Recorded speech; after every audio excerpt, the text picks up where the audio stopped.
কাহিনী কি বলতো? মার্ডার করছিস? তুই যাবি না মানে আমি একা যাব? যা, নদী পাড়ে যাবি? এতদিনের পুরনো লোক বলে তুমি যা ইচ্ছা তাই বলবে? তোমার রাবিশ আমি শুনবো? কোনোভাবেই শুনবো না। তুমি আমার চোখের সামনে থেকে যাও। বলছি যা, ভেতরে যা না।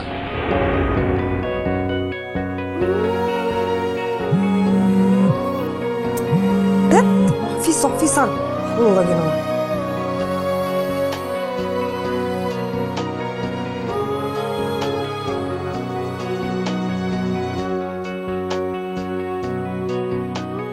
ঠিক আছে, সবসময় ব্লক দিস তো। আমি আর কোনোদিন তোর ফোন ধরবো না, তুইও আর আমাকে কোনোদিন ফোনে পাবি না। কিন্তু এখন কেন কফি হবে না? স্যার আমরা কফি বানাই না স্যার।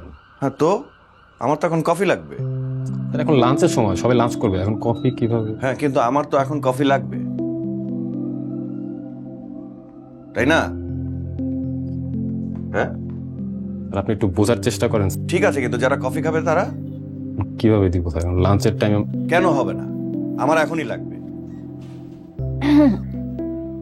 একটা কাজ করা যেতে পারে, আজকে আমরা কফি শপ থেকে কফি খেয়ে নিই।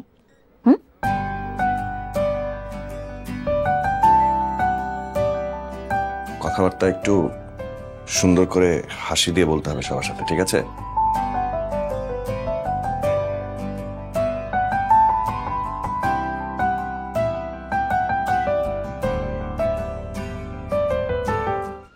বাইরে গেলেই তো নীলের সাথে দেখা হবে।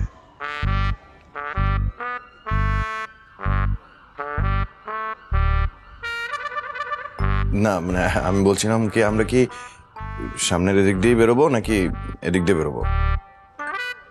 কেন, সামনের এদিক দিয়ে যেতে কি সমস্যা? আপনার গাড়ি তো এদিকেই পার্ক করা থাকে। আজকে আমি গাড়ি আনিনি, আর এদিক দিয়ে গেলে তো রিক্সা পাওয়া যাবে, মানে রিক্সা করে গেলে পাবেন না। কালকে আমি পুরোটা ঘুরে দেখেছি, পেছনের গেটে কোনো রিক্সা থাকে না, কিচ্ছু পাবেন না। চলেন এদিক দিয়ে যাই। মানে আরে চলেন তো স্যার, চলেন।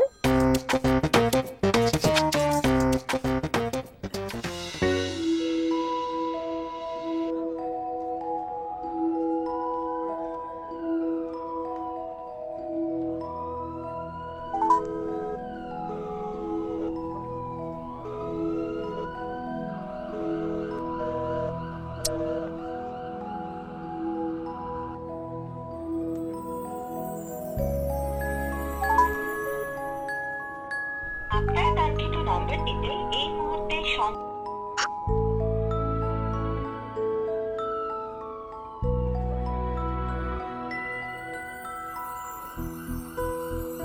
ঠিক আছে, মনে থাকবে। দেখাচ্ছি মজা তোকে।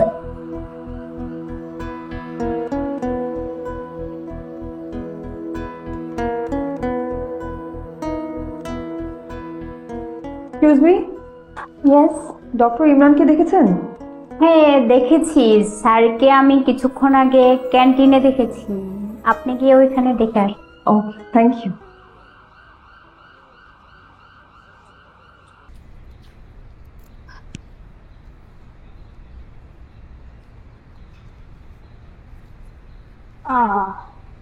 এখানেও তো কোনো রিক্সা দেখছি না।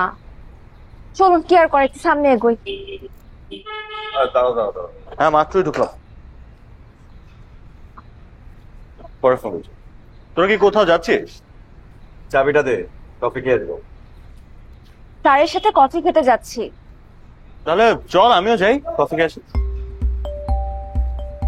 আজ থেকে কিন্তু আমি আপনাদের টিমে। ও তাই নাকি? ঠিক আছে চলুন। আপনিও চলুন না আমাদের সাথে। না না, ওর কাজ আছে। ও ঠিক আছে, আসি।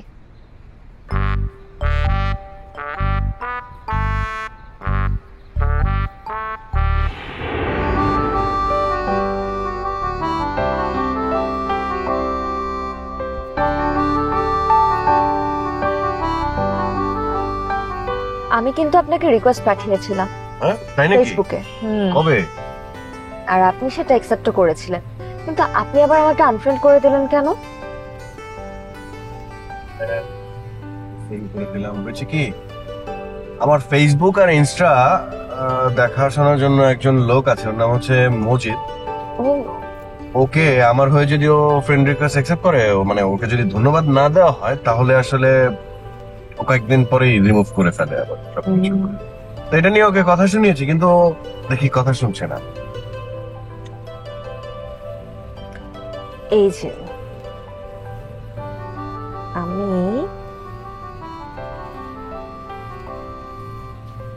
এই যে আবার পাঠিয়েছি, আর এবার যদি সে এই রিকোয়েস্ট অ্যাকসেপ্ট করে তাহলে কিন্তু থ্যাঙ্কসও পাবে। আরে মহসিন, দেখি আপনাকে নিয়ে ফেসবুকে সে বড় একটা পোস্টও দিয়েছে।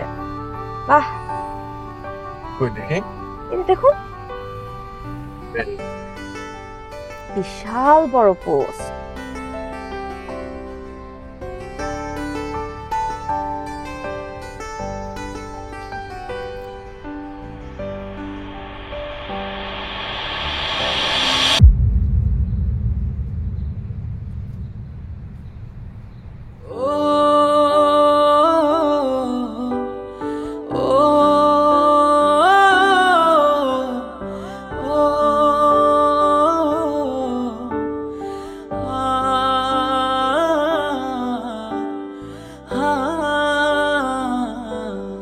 অনুভবে আছো তুমি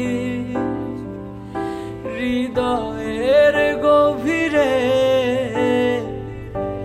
খুব ভালোবাসি তোমায়, রেখো আদরে। দর্শক, ইতিমধ্যে আমরা চলে এসেছি লাইফ পয়েন্ট কার্ডিয়াক হসপিটালে একটা সুখবর নিয়ে। সেই খবরটা হচ্ছে আমাদের বিখ্যাত ডাক্তার ডক্টর ইমরান হাসনাত চৌধুরী বিখ্যাত ক্রিকেটার মহসিন খানের বাবাকে বাঁচিয়েছেন। তো এই সুখবরটি আমি আপনাদের কাছে দিতেই চলে এসেছি। তো আমরা এখন একটু কথা বলতে চাচ্ছি মহসিন খানের সাথে। মিলা, মিলা জলদি আয়। স্যার, আপনি যদি কিছু বলতেন। ডাক্তার ইমরানের কথা যতই বলবো ততই কম হয়ে যায়। কি হয়েছে? আয় আয় আয়, এই যে দেখ দেখ দেখ। আর সবচেয়ে বড় বিষয় আমি যেটা চাইবো আর কি, ডাক্তার ইমরানের মতো এমন ডক্টর যেন বাংলাদেশের প্রতিটি হসপিটালে হয় আর কি। সেটা হবে আর কি প্রতিটি রোগীর জন্য খুবই আস্থার একটি কেন্দ্রবিন্দু। আপনার বাবা এখন কেমন আছেন? বাবা এখন আগের চেয়ে যথেষ্ট ভালো আছেন, আমি যথেষ্ট সন্তুষ্ট। আচ্ছা, আমাদের দেশের চিকিৎসা সেবার মান নিয়ে আপনি কি বলতে চান? আমাদের দেশের চিকিৎসা সেবার মান নিয়ে যদি আমি এক কথায় বলি, আগের চাইতে এখন অনেক ডেভেলপ।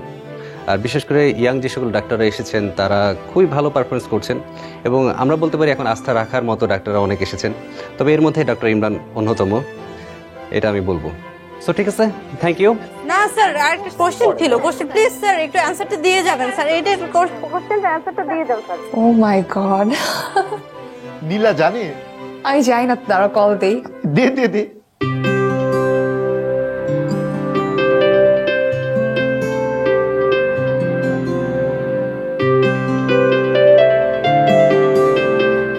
আরে ফোন ধরছে না তো। ও তো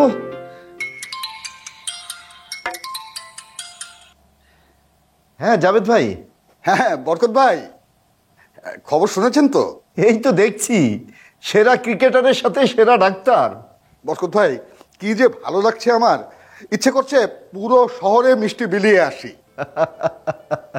ভাই, আপাতত পাশের বাড়িটা আগে কভার করুন। কি যে বলেন না ভাই, নীলা ফিরলেই আপনারা সবাই মিলে আমার বাসায় চলে আসবেন, সবাই একসাথে মিষ্টি খাবো। হ্যাঁ এই শোনো না। আচ্ছা ঠিক আছে, রাখছি। হ্যাঁ রাখলাম ভাই, রাখলাম। এই ইমরানকে ফোনে পেয়েছো? না, এক্ষুনি ফোন দিচ্ছি।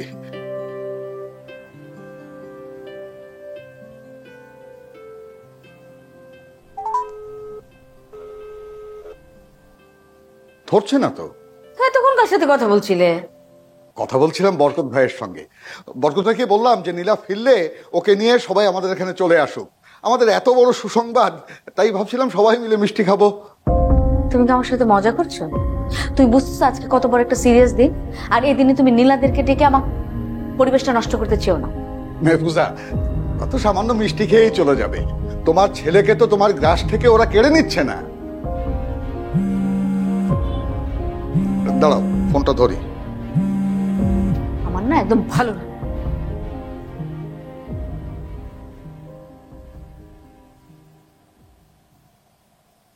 এই আমি পাচ্ছি না, তুমি একটু ট্রাই করো।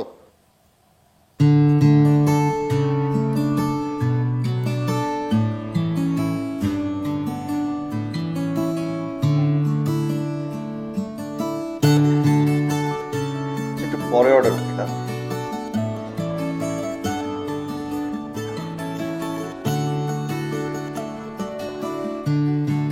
স্যার, আপনাকে কিছুটা গম্ভীর দেখাচ্ছে মহসিনের পোস্টটা দেওয়ার পর থেকে। না না, আমি একদম ঠিক আছি।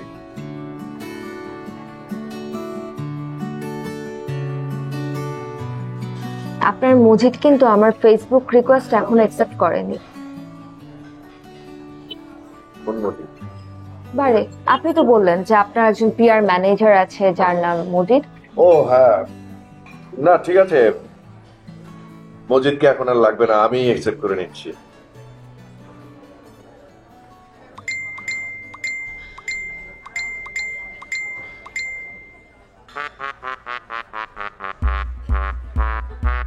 ওরে বাবা রে, কি হয়েছে? হাজার খানেক ফ্রেন্ড রিকোয়েস্ট গত 8 ঘন্টায়। আসবেন আইবা কেন? বিখ্যাত ক্রিকেটার মহসিন আপনাকে নিয়ে পোস্ট দিয়েছে বলে কথা। হ্যাঁ, কিন্তু এতগুলো রিকোয়েস্টের মধ্যে কিভাবে আপনাকে খুঁজে পাই?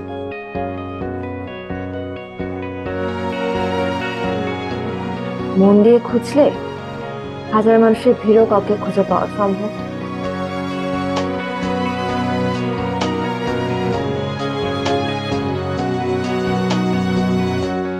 আমি কি কথাটা ভুল বললাম? না না, দাঁড়া দাঁড়া, এই যে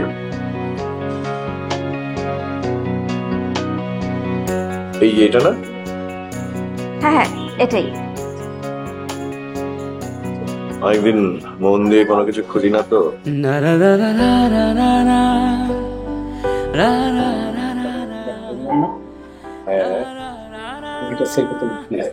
কিন্তু আসলে এখন ব্যস্ত তো।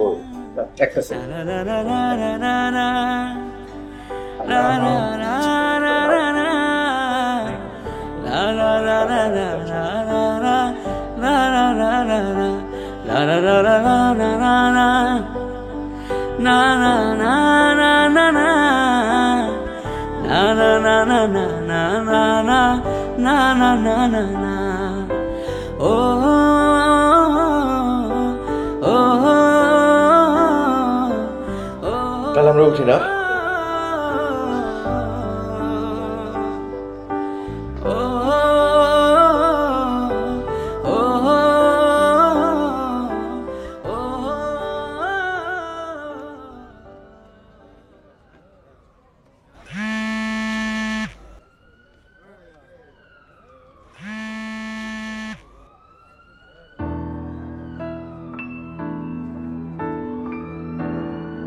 হ্যালো, কি বলবো বলো?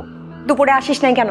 আমি যে তোকে দুপুর থেকে ফোন দিয়ে যাচ্ছি, তুই ধরতেছিস না কেন ফোন? আমার আরে তুমি তুকারি কেন করতেছো? ভদ্রভাবে কথা বলো। ভদ্রতা? তোর সাথে আবার কিসের ভদ্রতা? দুপুরে বাসার সামনে থেকে আবার চলে গেছিস না? আর কলিং বেল তুই বাজাইছিলি তাই না? আমি কেন? আমি জানি, তুই ছাড়া এভাবে আর কেউ কলিং বেল বাজায় না। কথাটা বোঝার চেষ্টা করো। সকাল থেকে আমি ভীষণ ব্যস্ত ছিলাম, আমার 3টা অপারেশন হয়েছে, 2টা মিটিং ছিল। এত ব্যস্ততার মধ্যে আমি বাসায় কিভাবে যাব? তার উপরে আমি বাসায় যেতে পারিনি, দুপুর থেকে ফোন বাজছে সেটাও আমি খেয়াল করতে পারিনি। একদম নাটক করবি না, তোর কোনো নাটক আর মিথ্যা আমি না আর শুনতে পারবো না। আমি জানি তোকে, চিনি তোকে। আমি মিথ্যা কেন বলবো? গার্ডকে ফোন দিলে না সবকিছু বেরিয়ে আসবে। আর তুই আজকে সেই ডিভোর্স পেপারে সাইন করে দিবি। এটা নিয়ে কোনো ঝামেলা করলে আমি কিন্তু তোকে পুলিশের হাতে ধরাই দিব। নীরা, তুমি মাথাটা ঠান্ডা করো, রাতে বাসায় এসে তোমার সাথে কথা বলছি। রাতে না, তুই এখনই আসবি, এখনই আসবি। আর তা না হলে আমি ত্রিপল লাইনে ফোন করে না তোকে কি করবো বুঝতেছিস না? আর একবার ভেবে দেখ, ওরা যদি তোর বাসায় আসে না, কোথায় কোথায় কোন চিপায় চিপায় কি কি পাবে না, তোর সব নিষিদ্ধ জিনিস এসে আবার আমাকে পুরস্কৃতও করতে পারে। শোনো, তোমার যা খুশি তুমি তাই করো, আমি বাসায় আসতে পারবো না। আমি একজন ডাক্তার, আমার রোগীর জীবন বাঁচানো ফরজ। হ্যাঁ সজল, তুই আগে তোর নিজের জীবন বাঁচা। দেখ আমি তোর সাথে কি করি।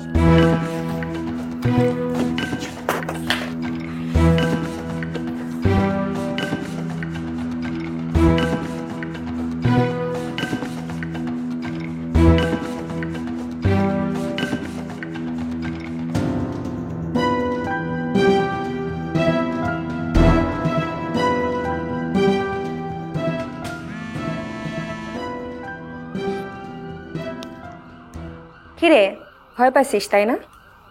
ভালো ভালো চলে এসে সিগনেচারটা করে দে। তোকে তো পুলিশে দিলে আমারই লস, পেপারে আমার নামও যাবে, টিভি চ্যানেলে আমার নিউজও হবে, আর সেটা না আমি একদমই চাই না। ভালো ভালো চলে আয়। এখন তো সব জায়গায় ইমরানের খবর চলতেছে, তা আমরা কেন মিস করতেছি? আমরা কেন মিস করতেছি আমি কি জানি, সেটা আপনারা জানবেন, আপনারা কথা বলবেন। অন্যদের থেকে ও কেন আমাদের সাথে কথা বলবে? চার্লি চ্যাপলিনও তো অনেকের আইডল, কিন্তু তার কাজ দেখে, অভিনয় দেখে কি আমরা হাসি না? আপনি কি চার্লির সাথে আমাকে মেলাচ্ছেন? না না, ছি ছি, ওনার সাথে কেন আমি আপনাকে মেলাতে যাবো? অনুভবে আছো তুমি হৃদয়ের গভীরে, খুব ভালোবাসি তোমায়, রেখো আদরে। দূরে যদি যাও তুমি, বেড়ে যায় পাগলামি। দূরে যদি যাও তুমি, বেড়ে যায় পাগলামি।